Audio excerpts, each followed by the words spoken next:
Do. Gar, I asked you what your favorite color was.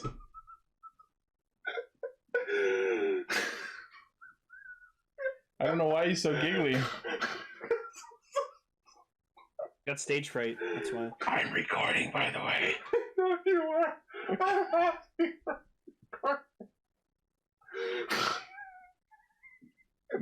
This is the kind of energy Castranger brings. He's not on the show for all these weeks, and he just comes back and he's just giggling for no reason already. Yeah, that's Gar in a fucking nutshell. That's how I've always known him.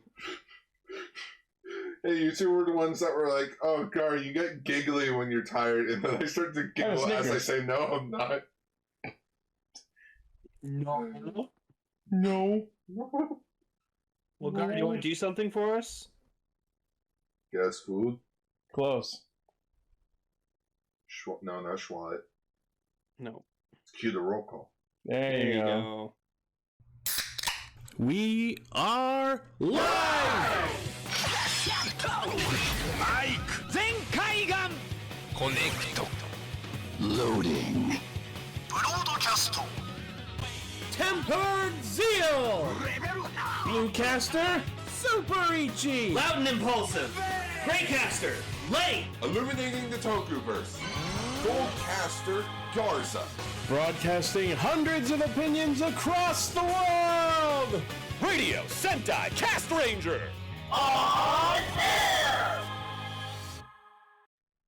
Welcome to Radio Sentai Castranger, episode 344. Lexicon, Pokemon. Pokemon, What's our go! Pokemon of the week? It's the Pokedex number. Pokemon. It's human. It's Kento.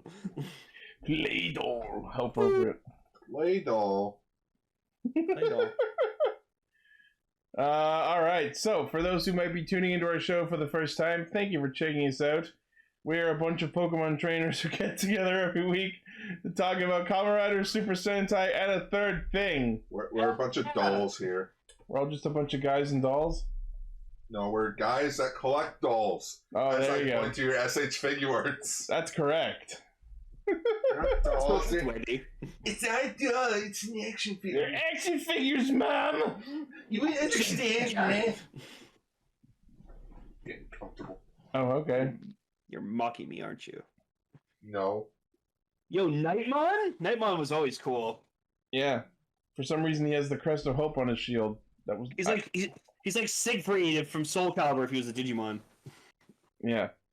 So yes, this week we are talking about Kamen Rider Saber episode 37, Zenkaiger episode 13, and our featured topic will be episodes 1 and 2 of Kamen Rider Super-1. Yay. And it wasn't until we started talking about this show that I realized I accidentally made my online handle eerily similar, because online I go by Super Ichi, Kamen Rider Super-1. That was totally not intentional. Well, you're Super Ichi, the bluest boy, trademark. Hey, Yeah. at least you're not me. Oh, I'm going to change my name to Garzilla. Proceed to realize that there are many people out there that call themselves insert thing here, Zilla. Well, yeah. Didn't really plan this through. Said the man who said the man who insisted we change his name to Garza the week Kira Major started. Yeah, because, how fucking cool is that? Guys, I'm the new Dark General. Isn't that cool? What? All right. Well, Also, I didn't watch Kamen Rider Saber. How dare you? I am behind like a month, and it didn't help that Falchion showed up because that's good marketing. Oh, let's insert the movie character, so you have to go watch the movie to find out who this guy is. It was a 20-minute short. I was about to say, to be fair, the movie was literally just one battle scene. Okay, it's still considered a movie.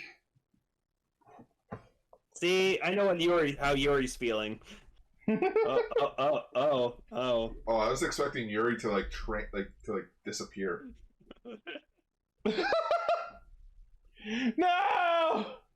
No, and he's on the floor. And now he's twerking. What? What the fuck is happening? Now he's dancing. I love Yuri. Yuri feels like a character that hasn't done anything.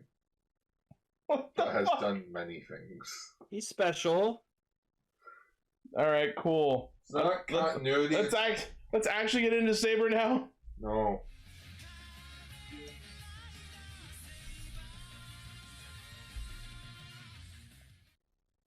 All right.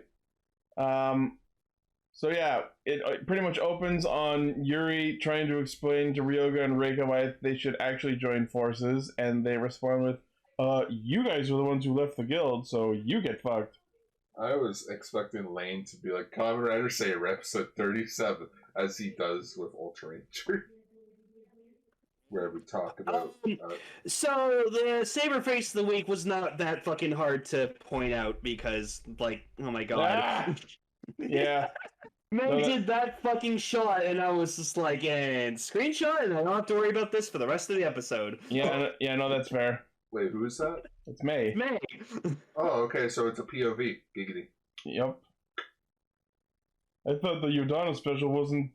I thought the lesbian special wasn't till August. Oh, now it's definitely a POV. Yeah.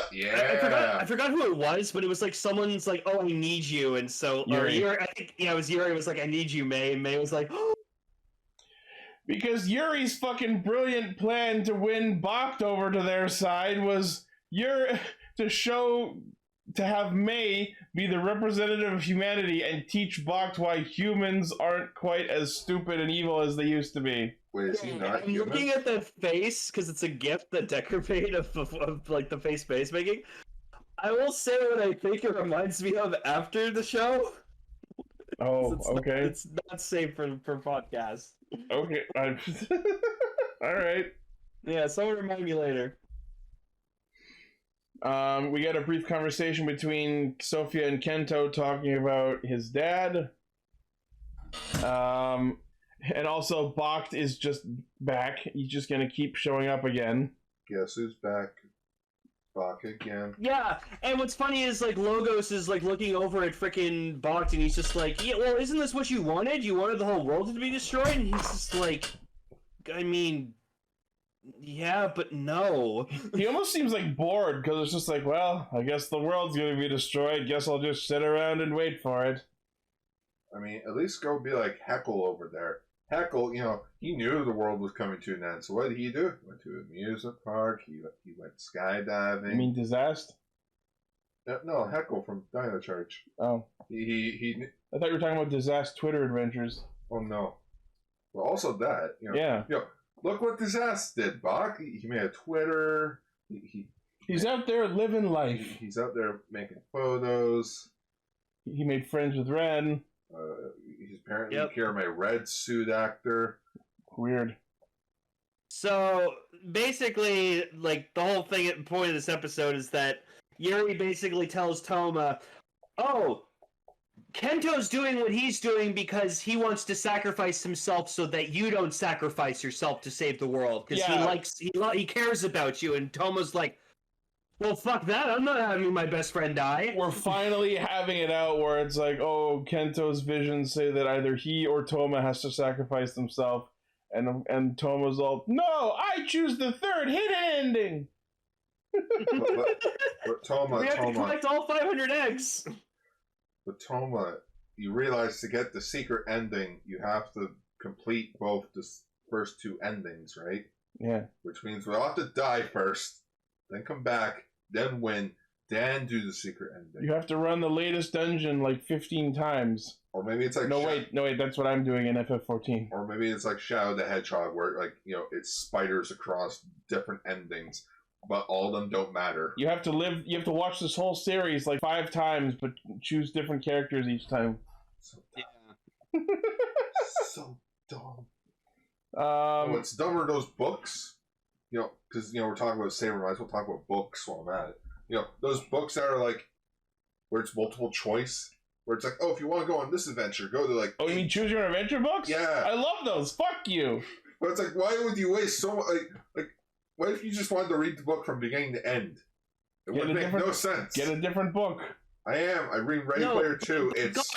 the whole point of it is you choose your own adventure and then you go back and read it again, doing the other choices you didn't make. Yeah. It's like any RPG ever. Or you're like me, where you do the good path first, and then you go back and find all the ways to die. Why can't we be like Pokemon live streamers where they glitch the game to get all the other Pokemon? That's stupid. If you want to glitch the book, all you do is just skip ahead to the end. Oh, no. So Ren's still being a little fucking bitch, and he decides water wet. I need to challenge Toma, and Toma's all like, "Yeah, cool, let's fight. If it'll make you join us to fight." And not only does Toma shit kick him in an actual combat, but he then shit kicks him verbally. Finally dealing with this whole "whoa, strength is justice" bullcrap. Ren's the Green Rider, right? Yes. Yeah. Yeah, he sucks. Because that's what his fucking mentor taught him. Yeah, it's, as we can see, it's not entirely his fault. That was what was drilled into his head by his teacher. Oh, you mean Kamen Rider Kuga suit actor? Sure. That's what he was. Yeah, and then we get a flashback of like Ren getting his ass kicked by Kento, and he's like, "Man, don't you want to be like super strong and powerful, Kento?" And he's just like, "Well, I do it because I wanted to protect the people I care about. It's just I don't want power just for the sake of it." It's like, I don't want to be the strongest. I just want to be strong enough. Thanks, Kento. Now, is this when they were kids, or is this like a flashback like, where adults? Yeah, they're adults. But the whole thing with Yuri, May, and Bach, I love that if it boils down to Yuri trotting out May in front of Bach and go, "Look it, human good!" And she's all, "Humans can be friends? Look, we have Instagram and pins!" No, May tried to fucking teach Bach about Instagram, and I'm like, no, May.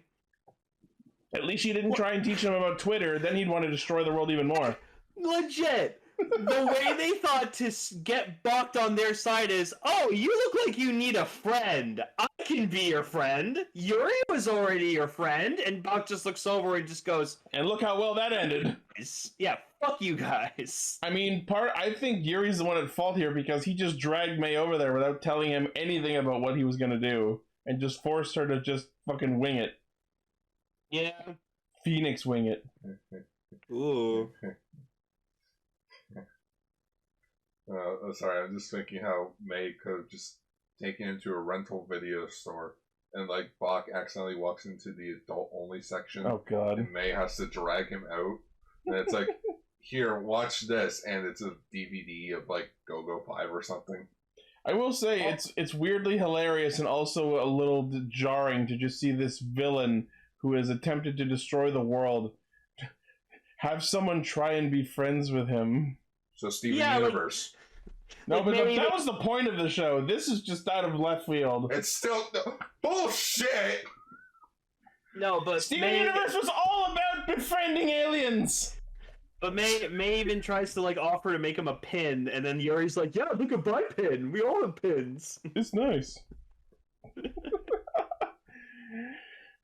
So we get another Solomon fight, and I'm kind of sad we still don't have a proper library sequence henshin for Solomon, but whatever. It's not the budget. It's them versus Saber Blades and Caliber, and then we get to see Solomon's like level 3 Hisatsu, Solomon Zone.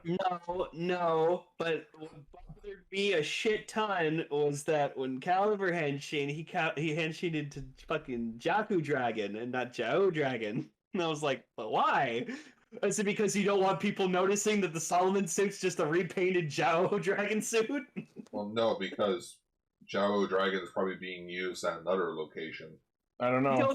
I don't know. I think they literally did that because they don't want people noticing that they're both the same suit. And it's a palette swap. It'd be funny to watch those two suits fight each other, actually. Exactly. So anyway, he uses Solomon Zone, and the whole fucking city gets dusted. Yeah, Jesus Christ. Oh, no. I like how it didn't affect them, though. No. What about everyone else? Oh, they're gone. Oh, it was Sunday. It's okay. All the buildings are empty. Yeah. Damn it, maybe that's why the final form Space Queen. We gotta go get the Infinity Stones to get everyone back. Yep. So Caliber starts activating his basically Ansem powers. Return to darkness! Ansem. Yeah. I mean, Voldemort. Saber doesn't want Kento No. to do that. So, yeah, I love it. Saber's like, you don't get to decide the ending, only I do that! And he breaks the spell. Throw a book at you. It's almost hilarious how it's kind of a twist of his catchphrase, because like he's been saying it the whole show and it's been like inspiring usually, but now it's almost like possessive in a weird way, because it's just like, no, I decide the ending, not you. It's mine. Excuse me. Excuse me. Pulls out a TV remote. What the hell are you doing? Just rewinds. Save it in your hands. What does that say? What does that say? Kamen Rider Saber. Yeah, exactly. It's my show. And who's Kamen Rider Saber? This was my favorite part of the whole episode, was fucking Psycho wielding the both Sword of Light and Sword of Darkness. That was fucking awesome. That was cool. And then he just puts him in the timeout zone. Sort of reminds me of Takanuva a bit. Who? Takanuva, the Tola of Light. Bionicles. Oh. Yeah, the Bionicle movie, it was fucking awesome. Wait, does that make Solomon Makuta? Yes. Yeah. Yeah. Oh my goodness. A fight that's not on a green screen. But yeah, so Psycho uses himself and Kuriyami to put Solomon in the timeout zone, which lasts a total of 2 minutes. 2 minutes. Alright, Solomon, 2 minutes in timeout zone. Yeah. And then when he breaks out, he's got creepy ass red eyes. That was upsetting. So it looks like next week's episode is going to be the debut of Cross Saber. So as I predicted, episode 38. Hey. Hayato's alive, and it's everyone versus Solomon and Falchion. Alright, guys. Alright, guys. Here's what we do. We gang up on the bastard. Yeah. Are you sure? 10 versus 1. Get him! Are you sure we can beat him? Guys. It's 10 against 1. And I'm getting my final form. We got this. We can just kick... I'm already gonna tell you this, Scar. When Solomon debuted, literally all of them fought him at once, and he kicked their fucking asses. I mean, it wasn't all of them. Yeah. But it was like 6 of them versus him. Yeah, so they have a 4-person advantage. Yeah. No, and this is the most interesting thing, Gar. This Kamen Rider Solomon, that's not even like his full power. This is like a third of it. Because Toma broke the ritual before it finished, so he's not at full power yet. Oh my goodness, Yeah. he's a fanfic rider. Yeah. I have all of the powers of the other writers in the show.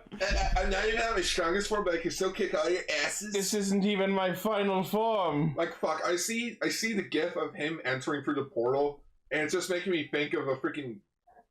I think his name was like My Lotus, a character that I made for my own fanfic series.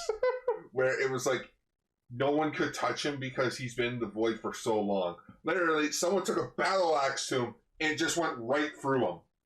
But then I wrote, oh, JK, he was using a hologram the entire time. Okay. My fanfics are weird. Yeah. Yes, you have a very interesting mind, Gar. I should read them to the YouTubes. Just make that a channel on your own. Yeah, it's just like, let's read my old fanfics. Oh my god. Half the words are misspelt and things are just poorly rushed. Half? Wow, Yeah, personal best. Sounds like Yuri Wynn's YouTube channel where he just read creepypastas all the time. Yeah, but this is my creepy shit. Yes. My creepy shit academia. Macadamia nuts. Yeah, macademia. That's what I call it. Macadamia. Alright, anyway, take us in.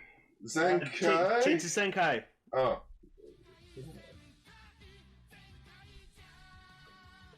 Alright, best part of the episode, first 3 seconds. Setchan unburying himself from a pile of snacks. Oh, is the episode here? Fuck! The recap!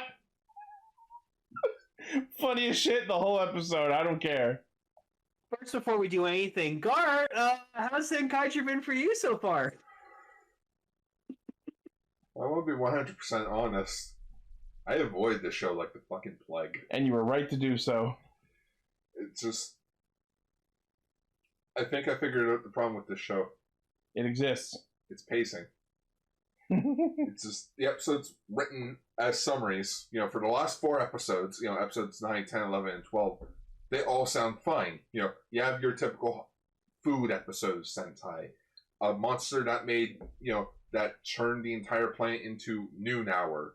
Freaking, just thinking of it more. Like the tag episode, that was a clever idea. Then you have, the whole, the snail episode. All good ideas, just poorly executed, though. And I think I figured it out. I think I figured out why this show just feels eh. I looked into it. So Mrs. Junko Kurama is the head writer for the show. So far, she has written every episode. I believe it. And you may think, oh no, that's a positive. The head writer writing the entire show. Not when there's no filler. So it's essentially a plot episode after a plot episode, where it's just there's no breathing room. And it also doesn't help that since Sentai now starts in March, we have to force the new 6 Ranger out quicker than we're used to, so we don't get time to actually grow the main team, the core cast out. There hasn't been any plot the first few episodes. No, because we just have to market the new Two Kaiser merch. The only plot has been the fucking Two Kaiser shit. Yeah, by the way, it actually is Two Kaiser. I thought it was Sue Kaiser, but I looked at it. That's what it sounds like he's saying too. Because when they first revealed him, they said Two Kaiser, but then I saw people saying it was Sue Kaiser. But I checked the TV Asahi website, and it actually is spelled TWO, Two Kaiser. Because he has 2 Kaisers with him, Riki and Katana. But yeah, just I get it. In the end, the show's meant to sell toys, but just the show has just been going downhill since episode 6. I'm sorry. And it literally went downhill this week because Gaon was defeated by children. Yes. Which I'm just curious to see if Junko is actually writing the entire show. Pulling the Mr. freaking Riki. It may be bad, but at least it'll be consistently bad. I mean, okay, think of it this way. Kyoryuger was all written by one person. And Kyoryuger was excellent. All 48 episodes in movies. One guy. Nice. Now you have Junko over here, who's written 13... The series is Junko! Freaking 13 episodes. 13 episodes, the movie, and the Zenkai Red 2-parter. How much of this is her wanting to write a good show? And how much of this is Bandai meddling? Being like, oh no, you gotta promote this. You gotta promote this right now. The World Pirate Gang, yeah, you gotta promote this right now. Even though the Two Kaiser mech didn't even come out until today, as we are recording this. Yeah. So what was the whole point? To get them hyped to buy it when it came out. Zox and his whole family here a month before the actual mecha came out. I mean, the mecha did debut last week. Well, yeah, last week, in which I'll get into it later when we get into the other form of it. But I'm sorry, I'm not really enjoying this show this much now. What are your thoughts on Zox himself? I don't know if you've talked about that before. Zox himself, I feel like, is a decent idea, but it's just sort of eh. I'll say this. The singing it was cute at first. When he showed up and just started singing, it was out of nowhere. It was very unique. But then he kept doing it. And it's okay. The novelty wore off. The novelty wore off. Which no. It's a good song. I've listened to it. I actually like the song.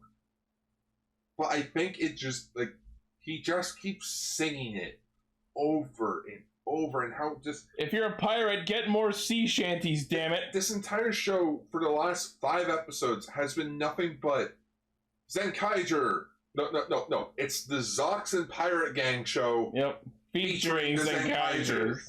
Because it's like, oh, Jiren didn't get a character focus episode. Majin didn't get a character focus episode.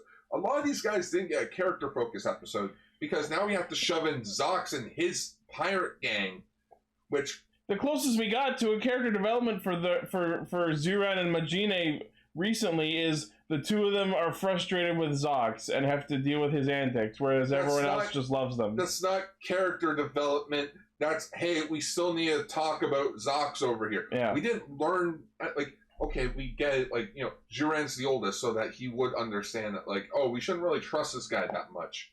But it's just, I mean, but why isn't Kaito on his ass being like, how did you make the Sentai gears? Right? You know, the thing that my parents invented. How did this little girl who's from a pirate world, who somehow has fucking Morphin Grid level technology knowledge, and just be able to completely replicate this gear technology just from having one in her hand for 5 seconds? I'm sorry. I'm terribly sorry. I don't know if she's a wonderful actress. She may be a wonderful person. What's the sister's name? Flint. She's up there with Fuka from the Ninja for me. Fucking hate this character. And I don't I hate's a strong word.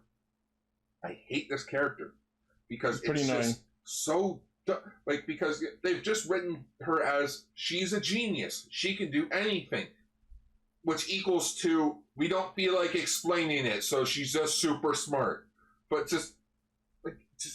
it drives me nuts how it's just it's so undeserved. Like, I freaking what's the word I'm looking for? Reverse engineered the Sentai gears. How do you know about these Sentai worlds? How do you know what these abilities would do? How did you even come up with the idea for this? Just like, at least show us a lab that you're using to make this shit. Yeah, at least show us that instead of just, oh, I'm a super genius. No, that's poor writing. It's a tell, not show thing. Yes. And you know what? Like, even more than that, what really completely drains me of any amount of caring about this whole gang is their motivation for what they're doing to get their brothers back to human form was their own fault. Their whole point is they're trying to make up for something that was their fault. So why should I care? Also, we know that it's not gonna happen, or at least not completely, because then he won't have a fucking Megazord anymore. At best, what we can hope for is they'll become human again, but they'll still have the ability to turn back into the robots. Otherwise, Zox doesn't have a goddamn Megazord anymore. Which, I'm sorry, but just for the last few episodes, because I watch these over the course of the week, and episode 13 is probably there where, you know, it's the final nail in the coffin for me. Where if this show is going to be good or bad.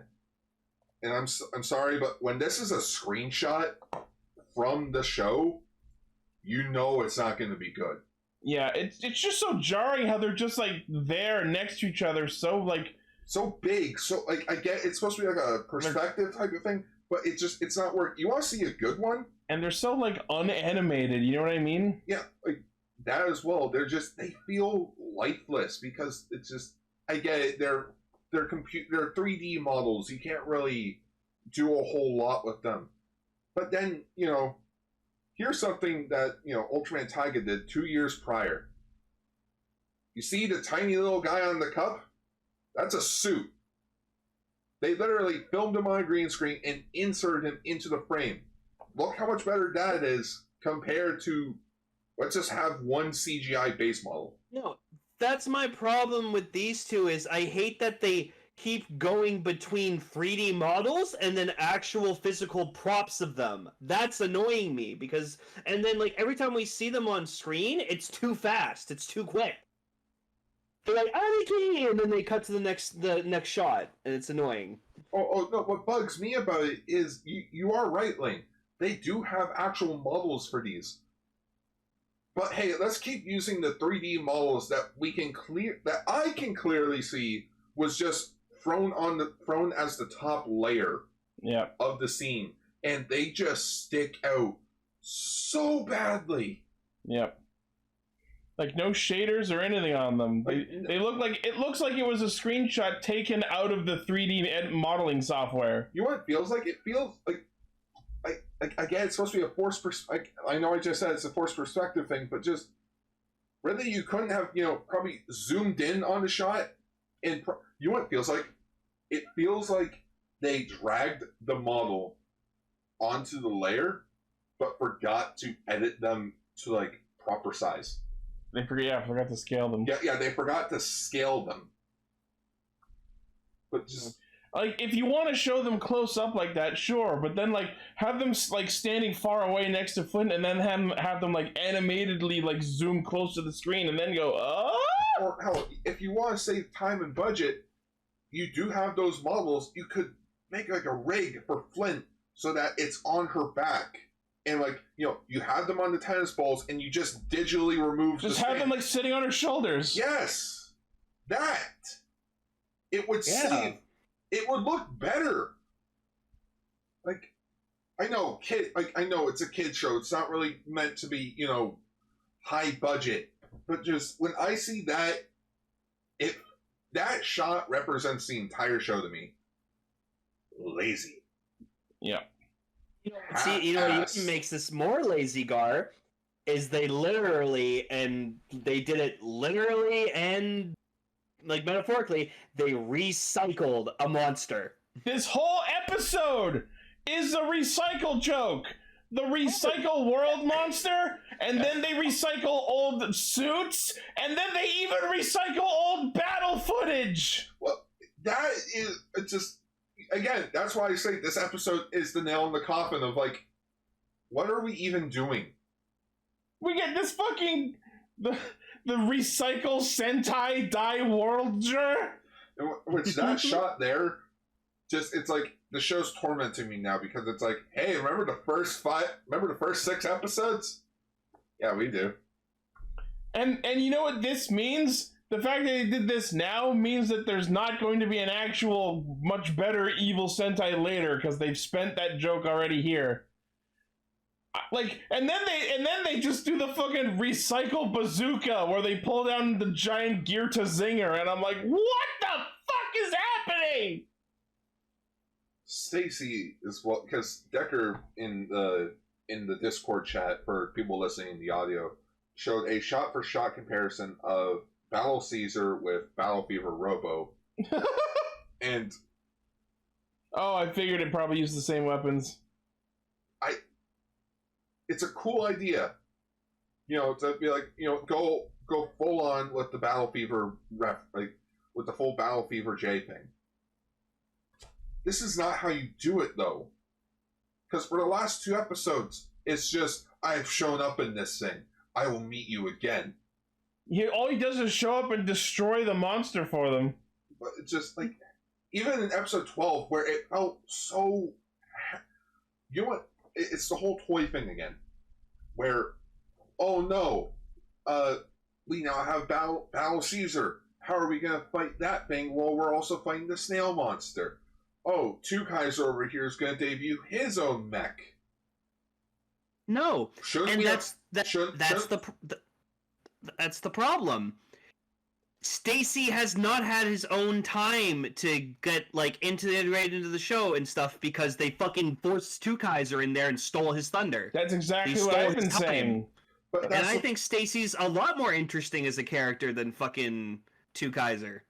Yeah, we were just getting Stacy's debut, and then they fucking shoved Two Kaiser down our throats, and I'm like, no, I want to focus on this guy. Honestly, what would have been more interesting is if Stacy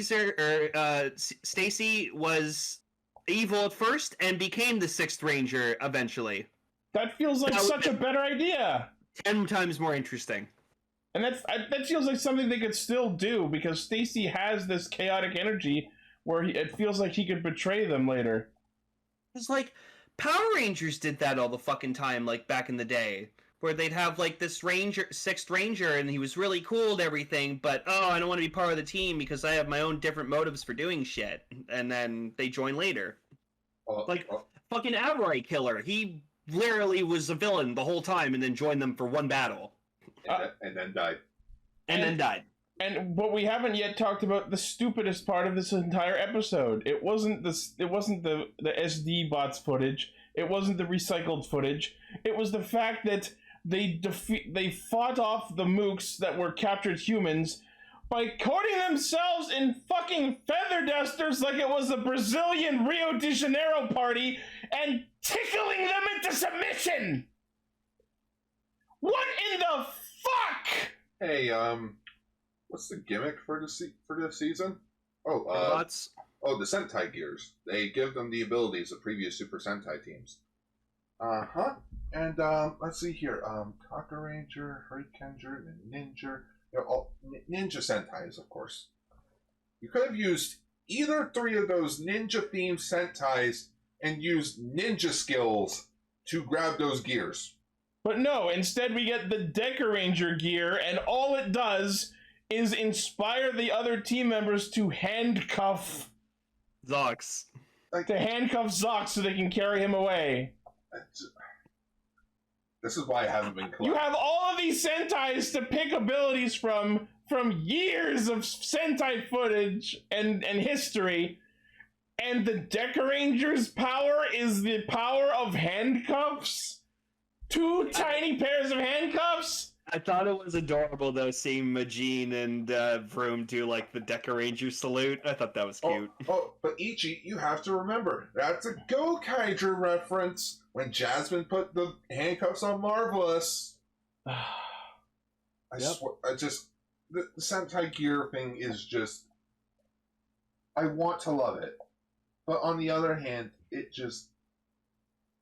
It's very hit and miss. It's very hit and miss. Mm. There are cool ones, but there are also weird ones. Yeah, no, like I'll agree. Like I have been enjoying Zenkaiger, but like you guys make very fair points, and I've kind of like seeing it. And I'm like, yeah, no, like because for the past like 4 episodes, I've just kind of been sitting there being like, cool, all right. I'll tell you one thing that surprised. I'll tell you one thing that surprised me this episode that I want to see more of. Vroon has a fucking vehicle form! Oh, yeah. Like, not just as a giant sword. In his normal, quote-unquote, ranger form, he actually shifted into a vehicle so he could catch the others up to Gaon while they were in the middle of their goddamn running roll call! Yeah, and they did a running roll call. I can't believe I'm saying this. It's not as cool as the Ninja did it. No.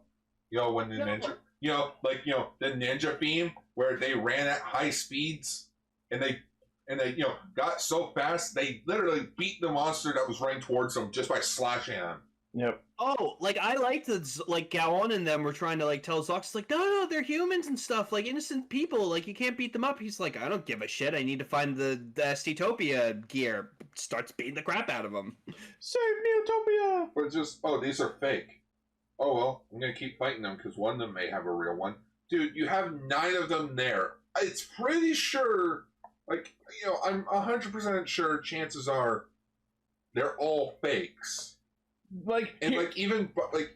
There's a scene with the villains, which, okay, let's just call it now. Get the freaking parrot over there is the endgame villain. That's what we've been saying. Yeah, the bird is the main villain. He's smarter than the wall, more intelligent than the wall. The other character's a wall. That's the main point, yeah. Which I hate it because of one big reason, and that's who they have as the voice of the big wall character. It's Azald. Yeah, it's Azald. It's freaking Lord Bias from Live Man. It's just Captain Giroro from Sergeant Frog. Wasted potential. Yeah. And you guys wasted money. Actual money to bring him back to be to voice a wall with a fist? I haven't gotten this mad at casting since Captain Marvel with its main antagonist. I can't remember his name. He was Holmes. Jude Law? Yeah, I felt sorry for Jude Law in that movie. I know, I love Jude Law. Jude Law is a great actor. And just real quick, going back to the whole fake gears thing. So yeah, they discover that the recycled Kudaks, which are humans and Kikainoids alike, captured and put helmets on them and given spears to fight. they discover that they're each carrying fake Tojiru gears. But there's no reason for them to be doing so aside from within the context of this plan. So Zox discovers this, and his thought is, oh, one of them might be holding the SD-Topia gear. I better murder them all and get them all just in case, because the possibility of one of them holding a non-fake gear isn't zero. But Proving that Zox is a fucking idiot, because clearly that's the plan! But it's like even they acknowledge, it's like, dude, even I counted, there were 9 fake Toji Tendo gears. 9 out of 10, I'm guessing, 90% positive that they're all fake. Like, it's so clearly a plan to get them to fight each other. But they don't. They don't know that. At least the audience knows that because Bara Shitara, yeah, told Ichidu and Stacy that. Yeah. So the audience knows, but they don't know. But it's so obvious though from watching it. Even if they hadn't mentioned, I would have been like, oh, they're doing this clearly so that they're like, oh, don't fight him, and Zox is like, bitch, I'm gonna. You know what was also obvious? The fact that when he turned into his Shiken form, he was holding the prop sword and not the transformation sword. Because the transparent green on his friggin' morpher, it was just a pale lime green, a turquoise design, where you can't see the metal inside. So it's oh, that's clearly the sword prop. I must have been looking at my notes when that scene happened. But, can I quickly talk about the form changes, since I really haven't been here since Zox has shown up. The Shikenger form looks better than the O-Ranger form. Yes, agreed. I 100% believe they just wanted to do O-Ranger. Or sorry, they just wanted to do Shikenger. Yeah. Okay. Because the design... Answer. Okay. Is O-Ranger, was it really martial arts focused? The O-Rangers all had their own unique fighting style. Okay. So, red was martial arts, green was boxing, blue was okay. Yellow was kung fu. Okay, then yes. So yeah, they all had their own unique fighting style. Okay, because I kept seeing the O-Ranger form do all this shit. Even the mech did stuff, and I was like, is that what O-Ranger was really about? I don't remember that. Oh, and we also got to see Tukayo Riki debut in this episode. Yes. It's the blue and silver form, so I dislike it less than the Shinken one. I just because so Keizo, the big tokusatsu toy reviewer on YouTube, the guy that doesn't speak, black background, usually has videos out weekly. He released a video of the main mecha. What's it actually called? Tukayo, because of course. It finally came out this week. I watched the video of it, and yeah, all around it's a very poor design. Yeah. From a toy perspective. Okay, let's get to the biggest problem with I want to get to the biggest problem that I have with it. There's no compatibility with the other mechs. Because at least with Zenkai Gaon and Majin Vroom, you can swap them. So that you can have, Vroom Majin, you can have Gaon Vroom. They also have, their vehicle mode and their robot mode. Their own singular modes. I mean, it's not the first time this happened. I mean, Cure Major did the same, and made a joke out of it. But at least with Cure Major, you can still use, with Gigant Driller, he can still use the arsenal weapons that they had. You can still plug in the arms and legs to Gigant Driller. So there was still some sort of compatibility. There is no compatibility here. Yeah, as Orb says, the general thought, especially what I'm feeling, is that Tukayo is just X-Emperor, the much worse sequel. But X-Emperor, you can at least take apart the arms and legs and attach them to Lupin Kaiser and Patrin Kaiser? Pat Kaiser. Yeah, Pat Kaiser. That's it. I was wondering why that sounded off. I'm like, Pat Kaiser. You can at least still... Kaiser! Even with Go Kaiser, because, the whole thing was, you can take the head and the tail of Gokai Silver's mech and plug him onto Gokaio so that he has, so that it can still work. There's no compatibility here. All I know is, based on the hacked sounds from the other mechs, we are going to get some sort of quote-unquote super forms for the mechs. We don't know yet if that's going to involve a combination with 2Kaio. Maybe there's some sort of like middle adapter that plugs both of them together. Oh, Ryusoulger's whole thing was that they can combine, like, you mix and match combinations. Yeah. You know what I think the biggest problem is? Aside from the Sentai gears, there isn't much of a gimmick to Zenkaiger. There isn't. And okay, that's a hit and miss thing there with two Kaiser. He can use he can use the metals, but he doesn't work with the mechs. So there's that. There's that problem. I just can't believe they cheaped out, and anytime he uses a Sentai gear, it just goes Sentaiger instead of the actual team name. I'm like, you already have the sounds in the Geartlinger. Why can't you just use the same sounds? I mean, hell, you already have 35. No, you have 39 of those voices because like the morpher for 2 Kaiser is the guy that did the Moberites, right? Yeah. Tomokazu Seki. Yeah, Tomokazu Seki. He did all the way up to Ninja with the Ninja Ranger keys. They could reuse those, and while he's there recording the sounds for the changer, record the ones they're missing. So think of it. Zyuohger, Q Ranger, Lupin Ranger, Pat Ranger, and Ryusoulger. 5 additional voice lines. You could have literally promoted the Morpher as the new Moberites. That would have been actually a really good idea. You could have promoted, and think of it that way. If you miss out on the Moberites, don't worry. If you collect... Actually, no, that's not a good idea, because then you have to collect more gimmick items, which just sounds like more toy marketing. Which, I'm sorry I'm going on a huge tangent and not really talking about the episode. But just... Sorry, just... Not much to talk about. No, Jerry, it would be the Moberites Mark III, because there already was a second one. Oh, right. Actually, Mark IV, if you think about it.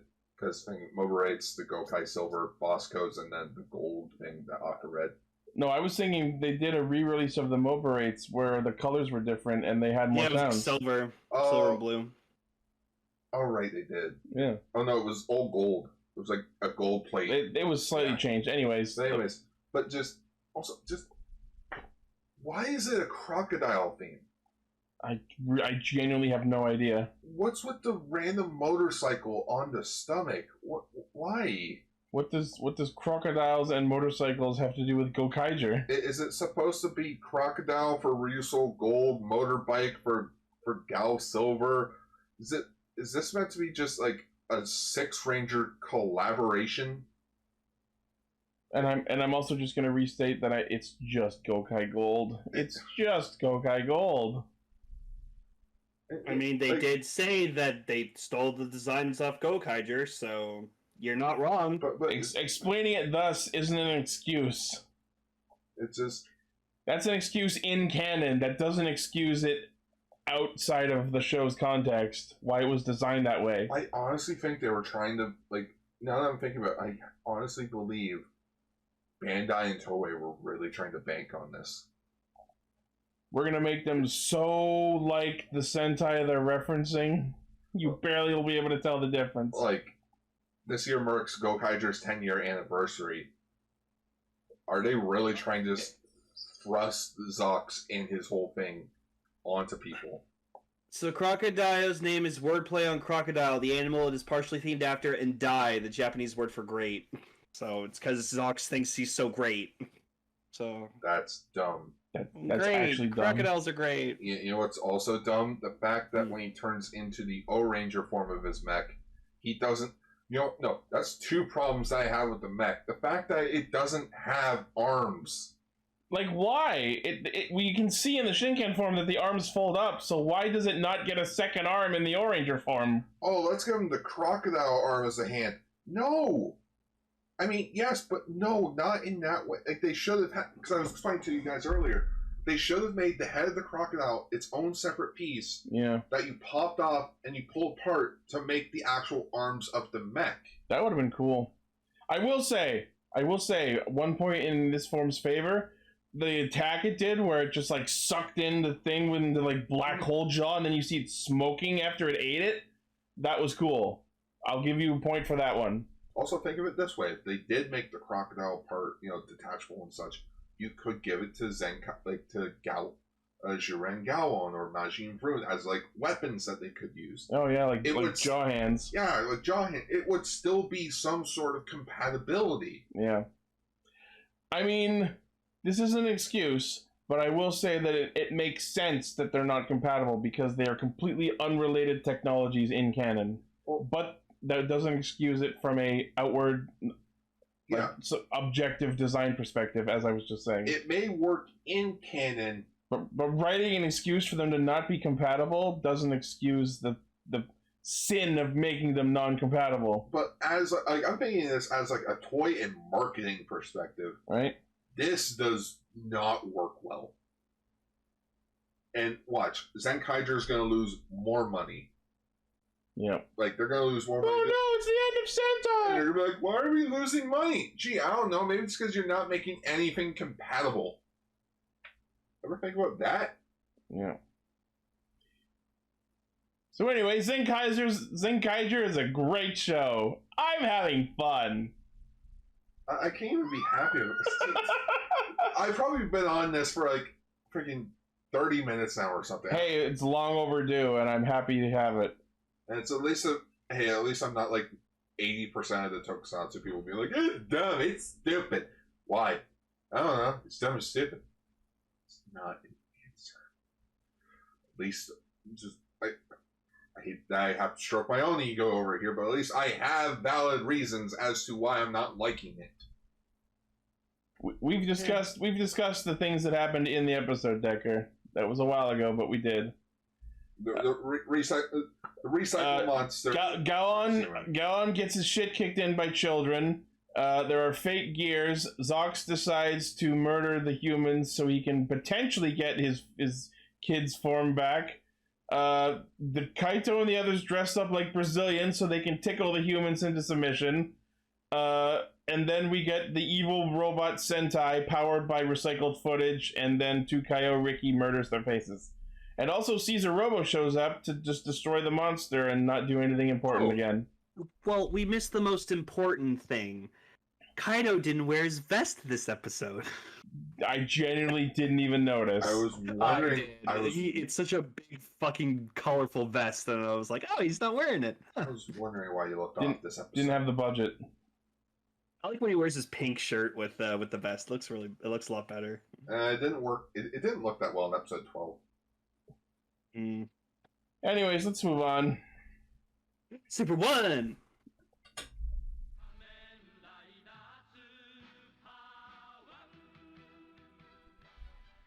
So let me take you all back. Back to the past? Back to the past. Where Kamen Riders sorta didn't suck ass. I will say, out of all the Showa Riders, I think this is my favorite design. So Sky Rider, we talked about him. Uh-huh. Old Sky Rider. He was a merry old soul. Was okay. Okay. The show, like, it wasn't gangbusters. It was just, hey guys, Sky Rider did good. Should we do another one? Well, we had plans to make a secondary rider for him, but yeah, sure, why not? Let's do a second rider. What did we do? Well, Sky Rider's whole thing was just, he flies in the sky. How do we top flying in the sky? Flying twice as high. Space. Space. That is literally why Super-1 Wow, I was kidding. Was space. Hey, what's higher than the sky? Space. Space. And, they really went all out with Super-1 mainly because of one big thing. Hey, he's the first Kamen Rider of the 1980s. Let's do something big for this. America. America.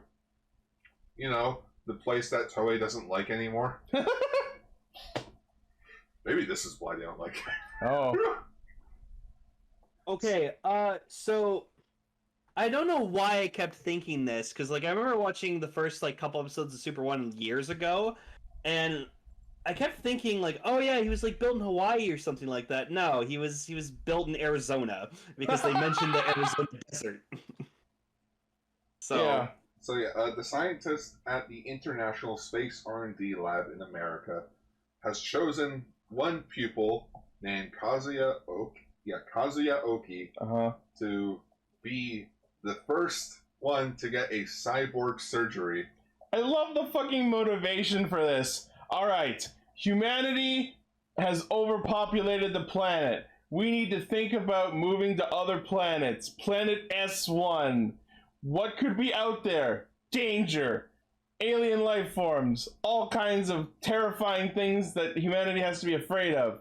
What do? We turn someone into a cyborg so they can fight the danger. Don't make weapons. No. High-tech shielding.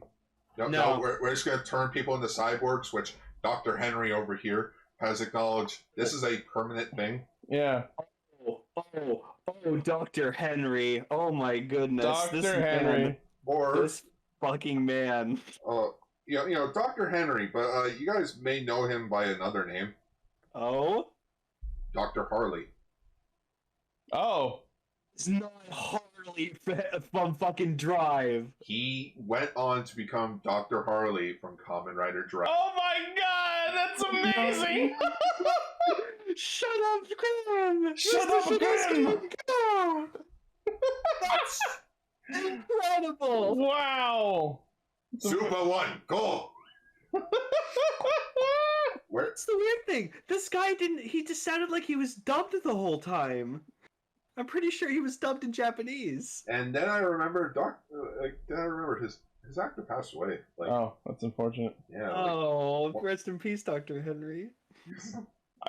The whole opening bit of this episode, the fucking beam sounds from their equipment got really fucking annoying. Oh, I'm used to it by now.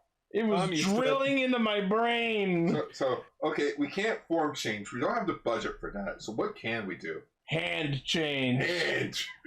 So, you know what? I actually really, really like that. For the first gimmick rider, that's not bad.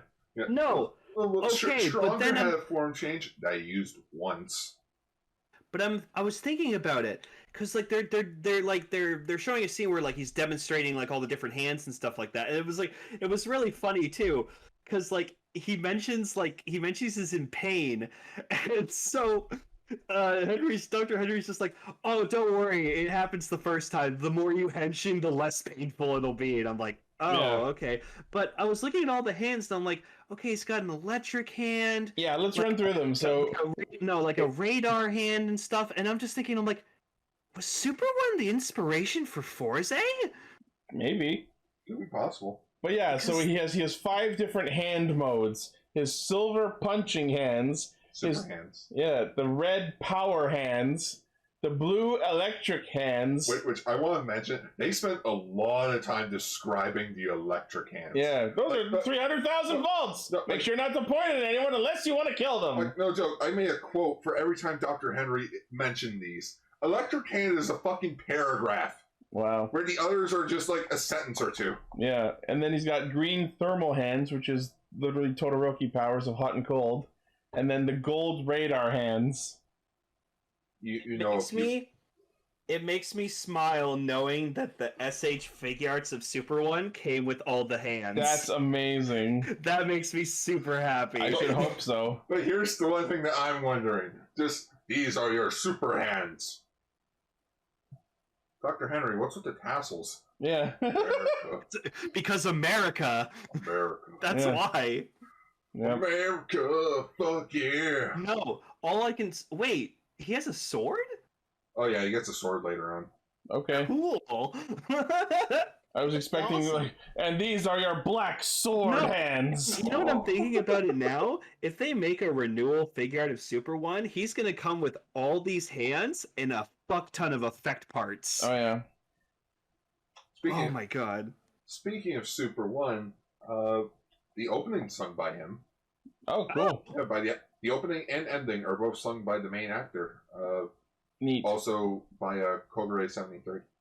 Cool. What I also liked, because this was the kind of the big thing of the first 2 episodes, is like so like they have this computer and like he henshins with the computer because the computer like helps him like access the suit and like the belt. But then, like, the computer gets destroyed, so then he has to, like, over the 2 episodes, he has to, like, learn to, like, henshin by himself and he's having like a real tough fucking time doing it. Like at one point you see him like in a gymnasium and he's just doing flips and trying to get like the henshin pose right and everything, and he's just like, God damn it, I can't do this. I suck. It's like the Rider version of physical rehabilitation therapy. And I do like how the second episode addresses, it's been 6 months. Yeah, there's just a 6-month gap between episodes 1 and 2. I'm like, what the fuck? Yeah, no, he like apparently went to train in some secret like monk karate dojo and tried to like learn this like karate martial arts thing to help them. Yeah, he studies at Sekishin Temple, and every time they say it, my brain just goes, "Sexy Temple." Also, I'm super happy because when the base was destroyed, like they showed it 2 times. It's just like him like with a fire effect over him, and he was just going like, ah! Like that was really funny. What were you saying, Gar? Oh, I can just see it, or I can just picture it. Kazuya trained to be a monk and all of that. Oh, hey man, what's up, man? Oh, I'm your roommate. Oh, cool. What's your name? Name's Hibiki. I was expecting Onari. But no, this thing was just like that's where the Oni trained in Japan. Like Super-1 went there to train. We must not let this American over here find out what we're actually doing. So let's just call us monks. What's interesting is this kind of had some Captain America vibes to it, because like as they're looking over like Super-1 and being like really happy about it and stuff like that, everything's going well. Like there's just this one scientist who's like and like I thought he was literally gonna pull like the Psych Hitler from the fucking 90s. Oh yeah, movie. Yeah. I thought he was just gonna go up to Dr. Henry and just fucking shoot him in the fucking chest. Oh, just we're the Dark Kingdom dogma, like the Kevin Smith movie. Yeah, that turns out to be our first evil general, I guess. Saru Watari Gosuke, who then is also this fucking gorilla monster, because Saru. Yep. Fire Kong. Actually, he looked pretty cool, I'm not gonna lie. It was a pretty cool monster design. And we discover the other leaders of Dogma, Megal Shogun and Emperor Terror Macro. What the fuck with these names? So, Saru Watari... He has a button that he pushes to inspire terror. It's pre-programmed. Which I thought, you know what? He looks familiar. I'm going to look into it. Oh, he's been several Sentai villains. Why not surprised? They do that all the time. No, and not just like Monster of the Weeks. No, he was like high-ranked villains. Like, he was Iron Claw from freaking Jacka, you know, the guy with the beard and like the metal arm. Oh. He was Commander Header in Battle Fever J. Oh. He was General Carr in Dynaman, and then the Boma Doctor leader from Turbo Ranger. Oh. The guy with the giant squid head. Oh. Oh. All right. Yeah. Okay. He's also dead, unfortunately. Noticing a lot of people are dying off. Well, I mean, the show is from the 80s. True.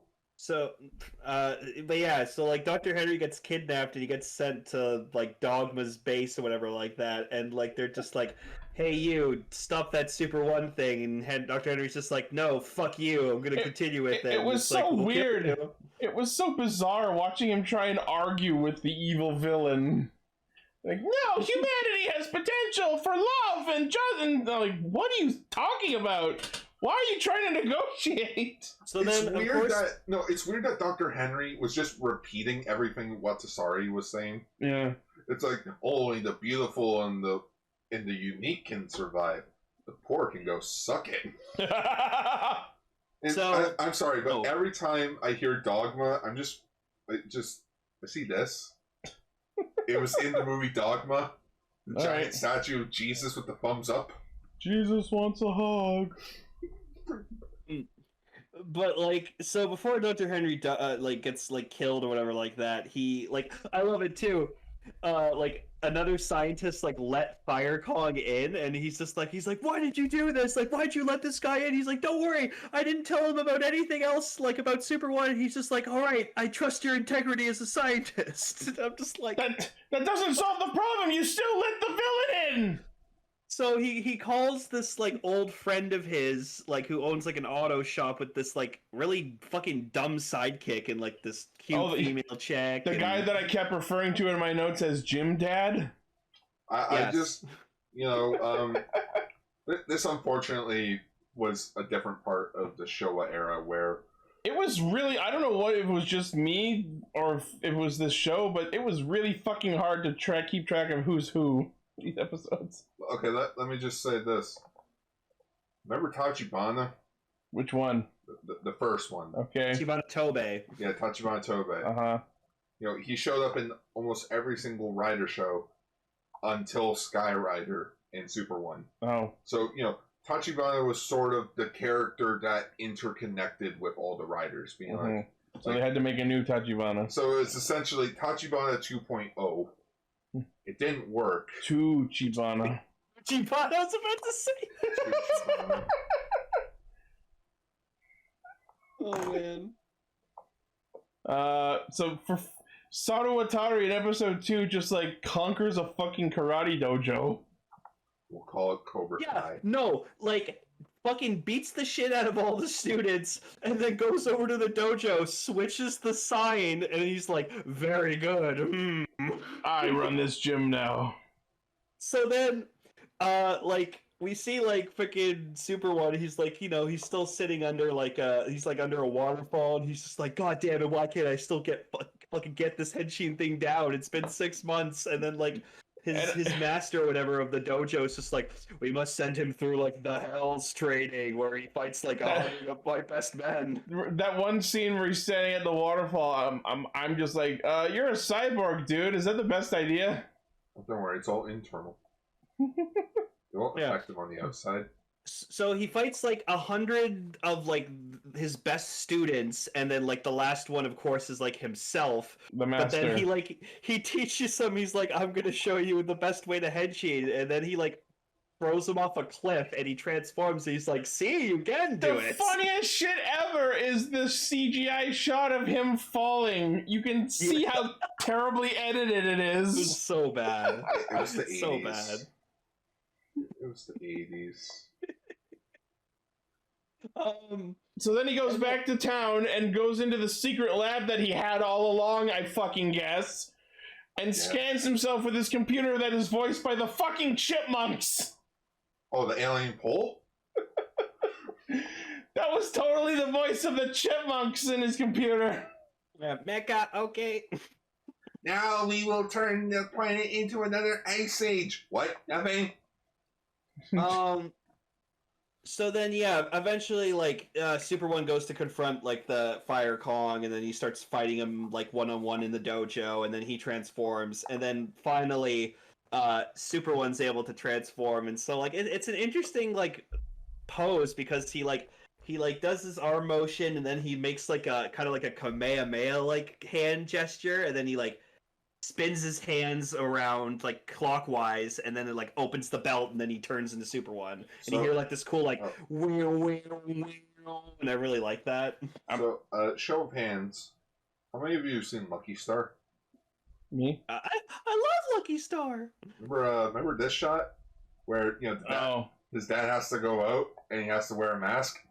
Yeah, he does the Super 1 pose. Oh, okay. Oh my god. I was about to say I don't remember anything after the chipmunk computer because I think that's when I finally passed out. Oh. The show really struggled to hold my attention. Also, I feel like Super 1 should have had like a Mighty Morphin Morpher in his hand when he transformed, because like, it felt like the same pose, especially with the twisting of the hand. Just no, it's Morphin time. Like, Super 1.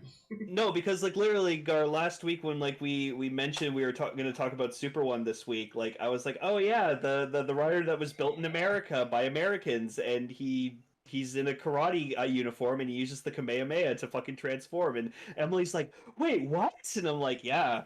There's the video of him transforming. So, should we talk about the controversy of I was going to say, do we want to mention that stuff? Where's Zoro the elephant? Because we need some sort of elephant in the room.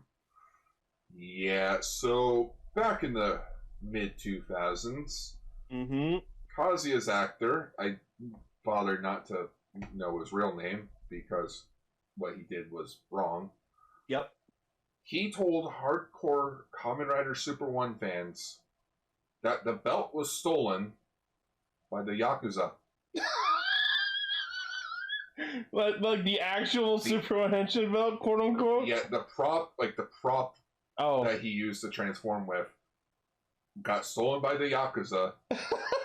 And, Not even by Dogma, but the Yakuza? Yeah, and to get it back, Send him $1. he needed to pay the ransom money. He did this for years. And got away with it. And finally got caught in the mid-2000s.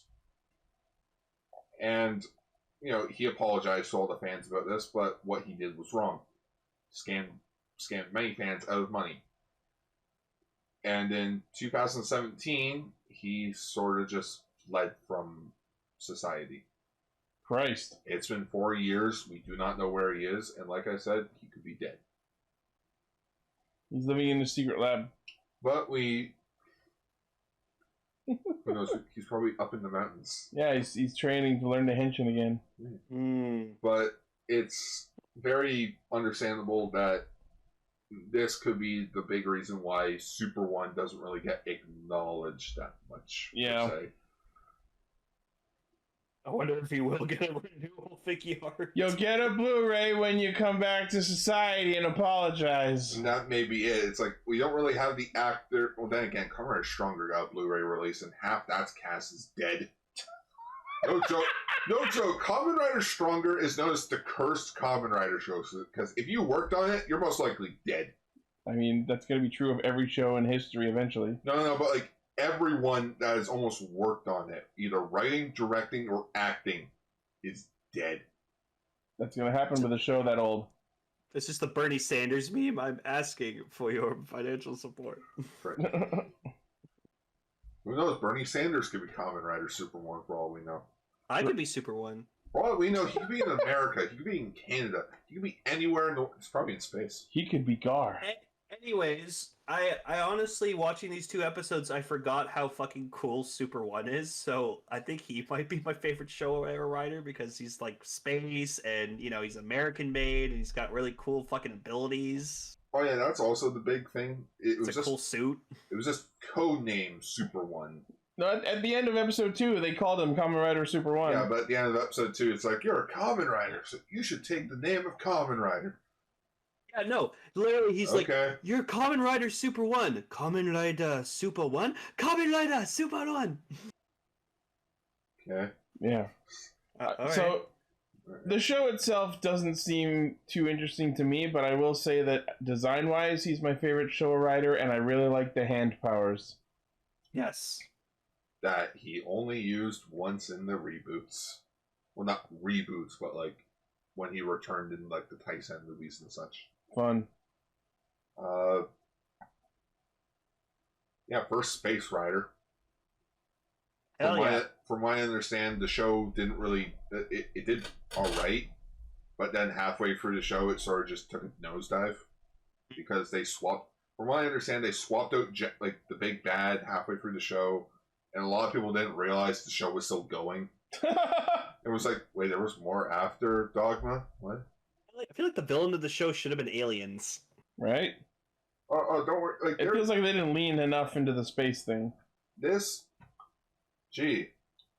show came out in 1980 and 1981. I wonder what took its place. Gavin. Okay. Space Sheriff Gavin.